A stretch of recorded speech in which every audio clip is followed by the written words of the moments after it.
नमस्कार मित्रांनो, माझे नाव रश्मी सूर्यकांत देशमुख, मी वर्ग 6व्या ब ची विद्यार्थिनी। आज मी तुम्हाला डॉक्टर पंजाबराव उपाख्य भाऊसाहेब देशमुख यांच्या 126व्या जयंतीनिमित्त मी तुम्हाला त्यांच्यावर थोडी माहिती सांगणार आहे। सर्वप्रथम मी त्यांच्या फोटोला नमन करते आणि मी माझ्या भाषणाला सुरुवात करते। डॉक्टर पंजाबराव उपाख्य भाऊसाहेब देशमुख यांचा जन्म 27 डिसेंबर 1898 रोजी अमरावती जिल्ह्यातील पापड या गावी त्यांचा जन्म झाला आणि त्यांचे ब्रीदवाक्य भूतकाळ विसरा तलवार विसरा, भूतकाळ विसरा तलवार विसरा, जातीभेद पुरा सेवाभाव धरा हे त्यांचे ब्रीदवाक्य होते। आणि त्यांनी बहुजन समाजाच्या विद्यार्थ्यांसाठी श्री श्रद्धानंद छात्रालय उघडली। त्यांनी भारत कृषक समाजाची स्थापना केली। ते घटना समितीचे सदस्य होते। अमरावतीतील अंबादेवीचे मंदिर त्यांनी अस्पृश्यांसाठी खुले केले। 1932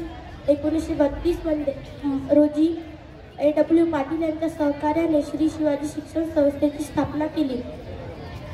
शेतकऱ्यांना कर्जातून मुक्त करण्यासाठी कर्ज लवाद हा कायदा काढला, म्हणून त्यांना कृषी क्रांतीचे जनक असे म्हटले जाते आणि त्याचबरोबर त्यांना शिक्षण प्रेमी म्हटले जाते। ते भारताचे पहिले कृषी मंत्री होते। वकिलीबरोबर त्यांनी समाजसेवाही केली।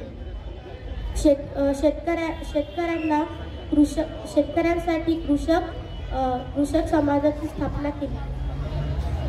अशा या महान व्यक्तीच्या हृदयविकाराच्या झटक्यामुळे निधन झाले। एवढे बोलून माझे 2 शब्द संपविते। जय हिंद, जय भारत आणि पुनश्च एकदा त्यांच्या प्रतिमेस कोटी कोटी प्रणाम करते।